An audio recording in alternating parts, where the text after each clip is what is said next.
Hi guys, this is Ashima and welcome back to my channel Mission Science, and in today's video I am going to start with the nutrition in human beings जिसमें हम digestive system पढ़ेंगे humans का।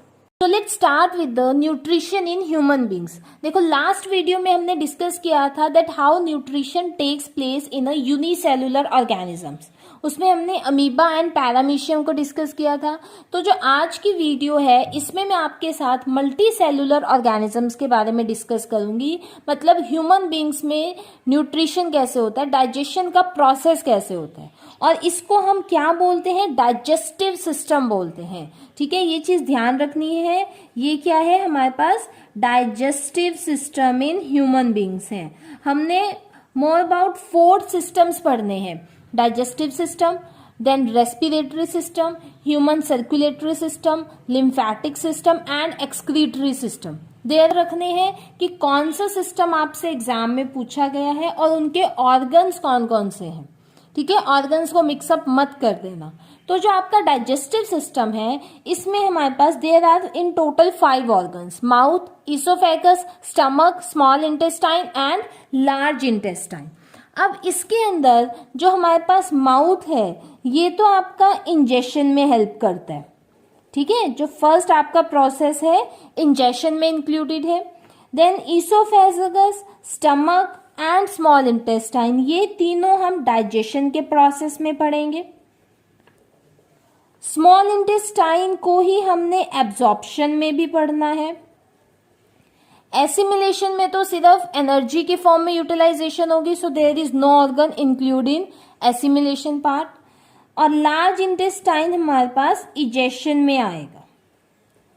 ठीक है, तो पहले इतनी चीज आपको क्लियर हो जानी चाहिए कि माउथ में इंजेशन होता है, oesophagus, stomach, small intestine is a part of digestion, small intestine is also a part of absorption and large intestine is a part of egestion।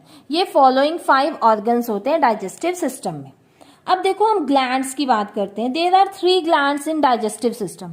Glands का मतलब होता है ये ऐसे सेल्स होते हैं which secrete juices inside the body, जो liquid को सेक्रीट करते हैं।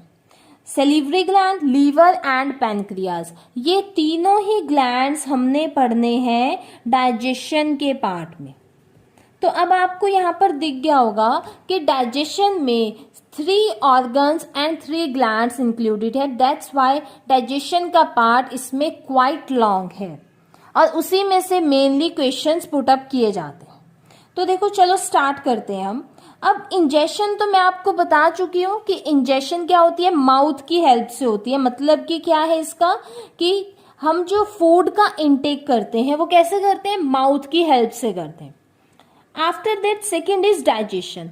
अब देखो आप जैसे ही माउथ में फूड को रखोगे तो माउथ के अंदर क्या होता है, माउथ कैविटी होती है, means it has teeth, tongue and salivary glands.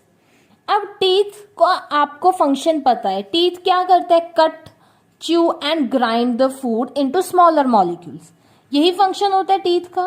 और आप इसको ऑब्जर्व भी करते हो, आपको पता होता है कि जो आपने फूड इनटेक किया है विच इज इन योर माउथ, वो कितना ब्रेक हुआ है, आप उसको कितने टाइम तक च्यू कर सकते हो, आप इजिली ऑब्जर्व एंड फील कर सकते हो। दैट्स वाई जो टीथ है that is helpful in the physical digestion. ये चीज याद रखनी है, आपसे 1 मार्क का क्वेश्चन पूछा जाएगा that which organ is helpful in the physical digestion. तो आप बोलोगे the teeth present in the mouth cavity helpful in the physical digestion. After that जो सलीवरी ग्लैंड्स होते हैं ये सलाइवा प्रोड्यूस करते हैं। जो ये लिक्विड प्रोड्यूस करते हैं उसका नाम क्या है, सलाइवा है। अब जैसे लिक्विड आएगा, आपको पता होगा माउथ में आपको लिक्विड लिक्विड सा लगता है। ठीक है, तो वो लिक्विड एक्चुअली में क्या है कि जो टंग होती है ना वो इस सलाइवा को हमारे फूड के साथ मिक्सअप कर देती है, जिससे हमारा जो फूड है वो वेट हो जाता है और इजीली आगे मूव कर पाता है इनटू द फूड पाइप। ठीक है, आप ऑल्दो आपके टीथ ने उसको ब्रेक कर दिया है, बट उसको वेट बनाना है, उसको आगे उसका प्रॉपर कंटिन्यू फ्लो रखना है, उसके लिए अगर फूड जितना ज़्यादा वेट होगा उतना ज़्यादा जल्दी उसकी आगे मूवमेंट हो पाएगी। तो ये वेट किसकी हेल्प से बन रहा है? टंग की हेल्प से बन रहा है। और सेकेंडली, टंग भी क्यों वेट बना पा रही है? Because salivary gland saliva produce कर रहे हैं। तो हम ये बोल सकते हैं कि जो सलिवरी ग्लैंड्स हैं ये क्या कर रहे हैं? They are helpful in the chemical digestion. जैसे टीथ ने फिजिकल डाइजेशन की थी, वैसे ही हमारे पास सलिवरी ग्लैंड क्या कर रहे हैं? केमिकल डाइजेशन कर रहे हैं, because they are secreting an enzyme. ठीक है, ये एंजाइम सेक्रीट कर रहे हैं और एंजाइम का नाम आपको ये याद रखना है, दैट इज सलाइवरी एमाइलेज। ठीक है, नेम्स बहुत इंपॉर्टेंट हैं, इसी से क्वेश्चंस पूछते हैं। अब ये जो सलिवरी एमाइलेज है ये क्या करता है? It digest the starch present in the food. Actually में डाइजेशन का मतलब है ब्रेक डाउन ऑफ फूड। हमारा जो फूड है उसके अंदर देखो स्टार्च होता है, उसमें हमारे पास फैट होता है, प्रोटीन्स होते हैं। तो हम एक्चुअली क्या करना चाहते हैं? इनको स्मॉलर वाटर सॉल्युबल मॉलिक्यूल्स में ब्रेक डाउन करना चाहते हैं।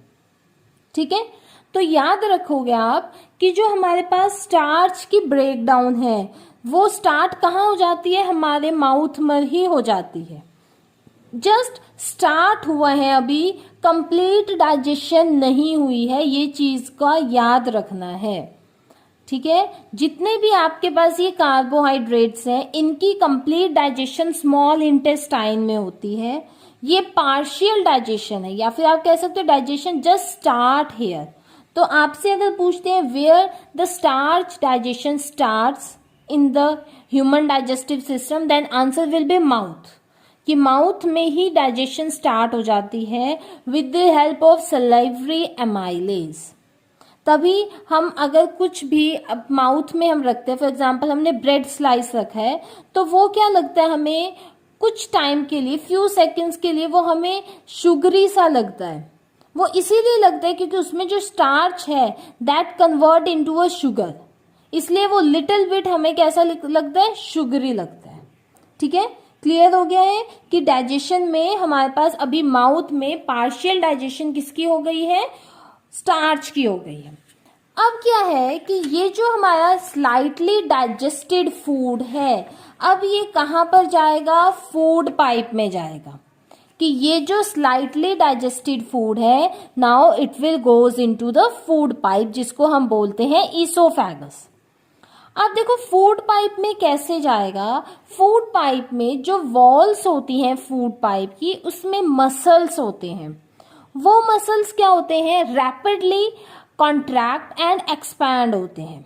कॉन्ट्रैक्ट और एक्सपैंड होने का मतलब क्या है कि देखो जो फूड पाइप है वो कुछ ऐसी है, ये ऐसे पाइप है हमारे पास, तो समझ लो फूड यहां पर है। ठीक है, तो ये वाला पोर्शन आपका क्या हो जाएगा? एक्सपैंड हो जाएगा। ऊपर और नीचे वाला कॉन्ट्रैक्ट हो जाएगा। जैसे कि अगर वाटर पाइप की बात करते हैं, आप अगर उसको बीच में से होल्ड कर लेते हो, प्रेस करते हो, तो जो वो पोर्शन है वो स्क्वीज हो जाता है। ठीक है, वो कॉन्ट्रैक्ट हो जाता है ना, छोटा हो जाता है, और आगे का पोर्शन ओपन अप हो जाता है। तो ये जो प्रोसेस है कि कॉन्ट्रैक्शन एक्सपेंशन हो रही है, मतलब ये वाला पोर्शन एक्सपैंड, ये वाला कॉन्ट्रैक्ट हो रहा है, तो ये इसके ऊपर फोर्स लगाएगा तो फूड क्या है? नीचे मूव ऑन करेगा। ठीक है, तो ये जो मूवमेंट हो रही है, इस मूवमेंट का नेम क्या है? Peristaltic movement. इसी मूवमेंट की हेल्प से जो फूड है हमारा ईसोफेगस से स्टमक में आता है। तो ये ध्यान रखना है कि पेरिस्टाल्टिक मूवमेंट की हेल्प से food will goes from oesophagus to the stomach. तो हमने माउथ कवर अप कर लिया, हमने ईसोफेगस कवर अप कर लिया, 2 ऑर्गन्स हमने कवर अप कर चुके हैं हम। अब हम थर्ड पर आ जाते हैं, दैट इज स्टमक। देखो स्टमक क्या होता है? It is a J shaped organ. J shape की बना होता है, रफली जे शेप है, प्रॉपर आपको जे नहीं दिखाई देगा। ठीक है, and it is present on left side of the abdomen. हमारी जो बॉडी है it consist of 2 cavities, abdominal cavity and chest cavity. तो जो एब्डोमिनल कैविटी होती है वो क्या होती है? हमारे पास चेस्ट कैविटी से जो बिलो पोर्शन होता है that is known as abdominal cavity. ठीक है, चेस्ट कैविटी में क्या होते हैं, लंग्स प्रेजेंट होते हैं। तो ध्यान रखना जो चेस्ट कैविटी का पोर्शन है वो हम पढ़ेंगे रेस्पिरेटरी सिस्टम में, क्योंकि उसमें हमने गैसेस की बात करनी है तो लंग्स की बात होगी। और जो आपके पास डाइजेस्टिव सिस्टम है वो किसका पार्ट है, हमारे पास एब्डोमिनल कैविटी का पार्ट है। सेकेंडली जो आपके पास चेस्ट कैविटी है और जो एब्डोमिनल कैविटी है, it is separated by a sheet of muscles known as diaphragm. ठीक है, तो पहले ये चीज क्लियर होनी चाहिए कि चेस्ट कैविटी में क्या होता है, एब्डोमिनल कैविटी में क्या होता है। अब क्या है कि जैसे ही हमारे स्टमक में फूड जाता है फॉर अराउंड 3 to 4 आवर्स वो हमारे स्टमक में रहता है। ठीक है, वहां पर उसकी डाइजेशन होती है। अब जो स्टमक है इसके अंदर 3 ट्यूबुलर ग्लैंड्स प्रेजेंट होते हैं। ये जो ग्लैंड्स हैं ये गैस्ट्रिक जूस को सिक्रीट करते हैं। ग्लैंड्स यहाँ पर इंपॉर्टेंट नहीं है आपको स्टडी करने कि क्या नेम है ग्लैंड्स के, हमने मेनली 3 ग्लैंड्स ही स्टडी करने हैं, salivary gland, liver and pancreas. So don't bother about the names of these glands. तो ग्लैंड्स क्या करते हैं, गैस्ट्रिक जूस सेक्रीट करते हैं। ये जो गैस्ट्रिक जूस होता है इसके अंदर HCl प्रेजेंट होता है, means hydrochloric acid, enzyme pepsin and enzyme mucus. अब देखो HCl का क्या फंक्शन है। HCl आपको पता है एक ये एसिड है, दैट मीन्स ये क्या करता है, जो भी इसके पास स्लाइटली डाइजेस्टेड फूड आ रहा है फ्रॉम द ईसोफेगस उसको एसिडिक बनाता है, पहला काम। दूसरा फंक्शन क्या है, अब एक एसिड है और वो भी स्ट्रॉन्ग एसिड है, इसलिए जो भी बैक्टीरिया हमारे फूड में प्रेजेंट होता है उसको ब्रेक करने में भी हाइड्रोक्लोरिक एसिड हेल्पफुल होता है, उसको किल करने में, बैक्टीरिया को किल कर देता है। तो बहुत इंपॉर्टेंट क्वेश्चन है यहाँ पे कि इन तीनों के आपसे फंक्शन पूछे जाते हैं कि फंक्शन ऑफ HCl बताओ, पैप्सिन बताओ, म्यूकस बताओ, राइट। सेकंड आता है पैप्सिन का फंक्शन। देखो सबसे पहले तो जो पैप्सिन है वो अपना वर्क तभी स्टार्ट करेगा if the food is acidic in nature, मतलब कि it's working totally depend upon the HCl, कि अगर HCl फूड को एसिडिक बनाएगा तभी पैप्सिन आगे अपना काम स्टार्ट करेगा। वो एसिडिक फूड के ऊपर ही वर्क करता है और ये क्या करता है, प्रोटीन की डाइजेशन करता है। ठीक है, ये सेकंड आ गया है आपके पास। जैसे हमने फर्स्ट माउथ में पढ़ा था कि माउथ में सैलिवरी एमाइलेज स्टार्च की डाइजेशन को स्टार्ट करता है। और अगर आपसे पूछ लें where the protein digestion take start, then answer will be in the stomach through enzyme pepsin. ठीक है, क्लियर हो गया है। देन आता है म्यूकस का फंक्शन। म्यूकस क्या करता है, जो स्टमक की वॉल्स है उसको प्रोटेक्ट करके रखता है, क्योंकि समटाइम्स क्या होता है हमारे जो फूड में ही एसिड प्रेजेंट होता है। जैसे कई लोग बोलते हैं that we are suffering from a problem of acidity, तो उसका मतलब ये है कि already stomach have HCl, but कुछ हमने ऐसी फूड आइटम खा ली है जिसके अंदर और भी एसिड है, means the amount of acid inside your stomach will goes on increasing. तो उसकी वजह से क्या होता है, एसिडिटी हो जाती है या फिर अनदर प्रॉब्लम्स हो जाती है।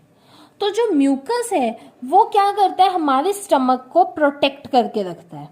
बट स्टिल लोगों को एसिडिटी तो होती है, तो उसका रीजन यही होता है कि जो म्यूकस है that is not properly functioning. अगर आपसे पूछ ले what will happen if there is no mucus और if the mucus is not working properly, तो उससे क्या होता है, अल्सर की प्रॉब्लम हो जाती है। ये याद रखना है, उससे क्या है, अल्सर की प्रॉब्लम हो जाती है। अल्सर का मतलब होता है कि स्टमक में स्वेलिंग आ जाती है, जो लोग हैं उन्हें इरिटेशन फील होती है। ठीक है, तो ये दोनों टाइप से क्वेश्चन आ सकता है, फंक्शन ऑफ म्यूकस बताओ and what will happen if there is no mucus inside the stomach. तो आप यही लिखोगे, तो it will leads to the ulcer. ठीक है, कि पहले तो आप बता दोगे ये प्रोटेक्शन करता है, but if there is no mucus then it will leads to the formation of ulcer in the stomach. Clear हो गया है कि अब हमने क्या कर लिया है, स्टमक के पोर्शन को हमने कंप्लीट किया है कि जो स्टमक है वो उसमें जो ग्लैंड्स होते हैं वो गैस्ट्रिक जूस सेक्रीट करते हैं और जिसके अंदर 3 सब्सटेंसेस प्रेजेंट है। अब क्या होगा कि ये जो पार्शियली डाइजेस्टेड फूड है, स्टिल देखो अभी भी मैंने कंप्लीटली डाइजेस्टेड फूड की बात नहीं की है, अभी भी हम क्या कर रहे हैं, पार्शियली डाइजेस्टेड फूड की ही बात कर रहे हैं कि ये जो पार्शियली डाइजेस्टेड फूड है अब वो कहाँ जाएगा, स्मॉल इंटेस्टाइन में जाएगा with the help of sphincter muscles. जैसे इसोफेगस से स्टमक में फूड आया था with the help of peristaltic movement, same way में हमारे पास स्टमक से स्मॉल इंटेस्टाइन में फूड जाएगा with the help of sphincter muscle. तो ये मसल का नेम आपको याद रखना है। अब देखो स्मॉल इंटेस्टाइन के बारे में पढ़ते हैं कि जो स्मॉल इंटेस्टाइन होती है it is the largest part of alimentary canal, सबसे लार्जेस्ट पार्ट होता है। ठीक है, देखो अगर मैं डायग्रामेटिकली भी दिखाऊं आपको तो कुछ ऐसा होता है, आपके पास जो डाइजेस्टिव सिस्टम है उसमें ये जो पोर्शन होता है इसको हम बोलते हैं लार्ज इंटेस्टाइन, और इसके अंदर ऐसे कॉइल्ड की फॉर्म में लाइक दिस, ये जो कॉइल्ड फॉर्म में होती है इसको हम बोलते हैं स्मॉल इंटेस्टाइन। ठीक है, तो अब आप कंपैरिजन कर लो, large intestine is very broad as compare to small intestine. तो अगर आपसे क्वेश्चन पूछ लेते हैं कि जो स्मॉल इंटेस्टाइन है it is the largest part of the canal but still its name is small, large होना चाहिए था नेम, स्मॉल क्यों है, तो रीजन क्या है, first of all it is very narrow. ठीक है, बहुत ज्यादा नैरो है as compare to large intestine. Second क्या है, it is arranged in the form of a coil, कि ये जो अरेंजमेंट है ये कैसे कॉइल की फॉर्म में है, that's why it occupies very little space, area बहुत कम ऑक्यूपाई कर रही है, इसीलिए हम क्या बोलते हैं कि स्मॉल इंटेस्टाइन का नेम क्या होता है, it is a small although it is largest part of the canal. About 6.5 metre long होती है ये अडल्ट मैन में। ठीक है, तो यहां से क्वेश्चन बनेगा आपके पास कि बताओ स्मॉल इंटेस्टाइन को हम स्मॉल ही क्यों बोलते हैं, लार्ज क्यों नहीं बोलते। अब नेक्स्ट देखो, अगर हम कंपैरिजन करना चाहते हैं कि हर्बीवोर्स में या फिर कार्निवोर्स में, दोनों में स्मॉल इंटेस्टाइन का क्या साइज होता है, तो जो हर्बीवोर्स होते हैं लाइक काओ, गोट, बफेलो, ये क्या करते हैं, ये ग्रास को ईट करते हैं, प्लांट्स को ईट करते हैं। तो जो प्लांट्स होते हैं, ग्रास होती है, इसमें सेलुलोज कार्बोहाइड्रेट होता है और जो सेलुलोज है उसको डाइजेस्ट करना बहुत डिफिकल्ट होता है। दैट्स वाई जो हर्बीवोर्स है that need a longer small intestine, क्योंकि उन्हें सेलुलोज को डाइजेस्ट करना है। बट अगर हम कार्निवोर्स की बात करते हैं तो हमारे फूड में सेलुलोज नहीं होता है, स्टार्च, प्रोटीन, फैट ये सब प्रेजेंट होते हैं, तो हमें सेलुलोज को डाइजेस्ट नहीं करना, that's why we do not need a longer small intestine. तो ये कंपैरिजन क्वेश्चन आएगा, आपसे पूछ लेंगे that why cow have longer large small intestine as compare to human beings, right. तो अब हम स्मॉल इंटेस्टाइन को स्टार्ट करते हैं। देखो जो स्मॉल इंटेस्टाइन है it has 2 glands, liver and pancreas. सबसे पहले लीवर की बात करते हैं, liver is the largest gland and organ also. ठीक है, फर्स्ट क्वेश्चन यही आता है। अब देखो ग्लैंड है तो वो कुछ लिक्विड सेक्रीट करेगा, तो वो सेक्रीट करता है बाइल को, बाइल जूस। तो जो बाइल है इसके बारे में पढ़ते हैं। सबसे पहले तो एक ग्रीनिश येलो लिक्विड होता है, लीवर में बनता है बट गॉल ब्लैडर में स्टोर होता है। जो हमारा लीवर है उसके अंदर गॉल ब्लैडर होता है, उसके अंदर क्या होता है, ये स्टोर होता है। सेकेंडली ये एल्कलाइन इन नेचर होता है, एल्कलाइन या फिर आप इसको बेसिक कह सकते हो। जैसे स्टमक में फूड एसिडिक बना था, अब वो एसिडिक फूड आया है स्मॉल इंटेस्टाइन में, तो बाइल क्या करेगा, उस एसिडिक फूड को बेसिक बना देगा because it is alkaline in nature. ये फंक्शन है, फर्स्ट फंक्शन है बाइल का। सेकेंड क्या करता है, it emulsifies the fat, means it break down the fat. ठीक है। तो लीवर में आप ये कह सकते हो फैट की क्या हो गई है, डाइजेशन हो गई है। ठीक है, तो ये हमारे पास लीवर का पार्ट है कि जो लीवर है वो बाइल को सेक्रीट करता है और ये ग्रीनिश येलो लिक्विड होता है, गॉल ब्लैडर में स्टोर्ड होता है। दो फंक्शन है, makes the food alkaline and emulsifies the fat. अब हम पैनक्रियाज की बात करते हैं। देखो पैनक्रियाज क्या है, स्टमक के पैरेलल में होता है और उसके जस्ट नीचे होते हैं। ठीक है, कुछ ऐसे ये लीफ टाइप बना होता है, ऐसे कुछ होता है ये। ठीक है, लीफ की फॉर्म में होते हैं, just beneath the stomach, just below the stomach. Name से ही है पैनक्रियाज है तो it secrete a pancreatic juice which contain 3 enzymes, amylase, trypsin and lipase. देखो एमाइलेज के बारे में हमने अभी भी पढ़ा है कि जो हमारे पास सेलिवरी ग्लैंड होते हैं they secrete enzyme called salivary amylase, जो क्या करते थे, स्टार्च की डाइजेशन करते थे। तो यहाँ पर भी वही सेम एंजाइम है, तो ये भी क्या करेगा, स्टार्च की ब्रेक डाउन करेगा बट कंप्लीट करेगा, अब पार्शियल नहीं होगी। और उससे क्या है, स्टार्च से वो क्या बना देगा, ग्लूकोज बना देगा। एंजाइम ट्रिप्सिन क्या करता है, प्रोटीन की डाइजेशन करता है। ठीक है, स्टमक में पेप्सिन ने प्रोटीन की डाइजेशन स्टार्ट की थी बट कंप्लीट कहां पर हुई है, पैनक्रियाज में ट्रिप्सिन ने करी है और प्रोटीन को अल्टीमेटली उसने अमीनो एसिड्स में कन्वर्ट किया है। देन कम्स लाइपेज, लाइपेज करता है ब्रेक डाउन ऑफ फैट। ठीक है, और फैट को किस में कन्वर्ट करता है, फैटी एसिड एंड ग्लिसरॉल में। ये आपको याद रखने हैं कि किस किस में कन्वर्जन होती है। तो ये जो 3 मॉलिक्यूल्स आए, glucose, amino acid, fatty acid and glycerol, all these 3 are water soluble molecules. Small भी है और वाटर सॉल्युबल भी है, बिकॉज अब हमारे पास इसके बाद जो कंप्लीटली डाइजेस्टेड फूड है वो हमारे ब्लड के साथ मिक्स होगा। तो ब्लड के साथ तो लिक्विड ही मिक्स हो सकता है, that's why we have to first convert these starch, protein, fat into water soluble molecules. ठीक है, क्लियर हो गया है। तो यहां से ये सारा काम किसने किया था, एंजाइम्स ने किया था। तो हम ये बोल सकते हैं कि एंजाइम क्या करते हैं, केमिकल डाइजेशन करते हैं, कि उनके पास कुछ बायोलॉजिकल कैटालिस्ट होते हैं जिनकी हेल्प से वो क्या करते हैं, केमिकल डाइजेशन करते हैं। कैटालिस्ट का मतलब होता है कि जो स्पीड अप करते हैं रिएक्शन को, कि कुछ ना कुछ उनके पास ऐसी चीज होती है विच स्पीड अप द रिएक्शन, कि जो भी वो काम करवाना चाहते हैं उसकी स्पीड को वो इंक्रीज कर देते हैं। सो with this your digestion part is completed. ठीक है, कि डाइजेशन में हमने क्या क्या पढ़ा था, माउथ कैविटी के बारे में पढ़ा है, oesophagus, stomach and then small intestine. तो अब हम चलते हैं थर्ड प्रोसेस पे, दैट इज एब्जॉर्प्शन। देखो एब्जॉर्प्शन भी कहाँ होती है, स्मॉल इंटेस्टाइन में ही होती है, बिकॉज स्मॉल इंटेस्टाइन की जो वॉल्स होती है it has a villi. Villi क्या है हमारे पास, कि ये million of tiny finger like projections होती हैं और ये लार्ज सरफेस एरिया प्रोवाइड करवाती हैं, सो दैट आपके पास इजिली जो डाइजेस्टेड फूड है वो आपके ब्लड स्ट्रीम में जा सके। तो ये क्वेश्चन आएगा that why absorption of food and water takes place in small intestine only.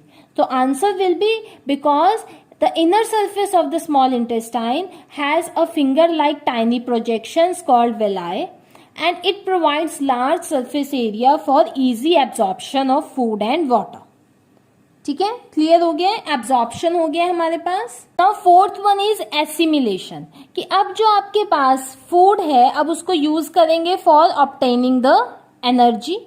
ठीक है, अब जैसे हमने प्लांट्स में पढ़ा था, प्लांट्स क्या करते हैं, ग्लूकोज की फॉर्म में फूड बनाते हैं and they store it in the form of starch. ऐसे ही अगर हम ह्यूमन बींग्स की बात करते हैं तो जो डाइजेस्टेड फूड है, जो इसको हम ऑन दैट स्पॉट यूज नहीं कर रहे हैं, तो वो स्टोर हो जाता है हमारे लीवर में in the form of carbohydrate known as glycogen.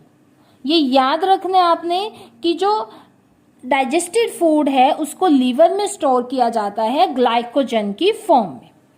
Last part is the egestion, means removal of the undigested food.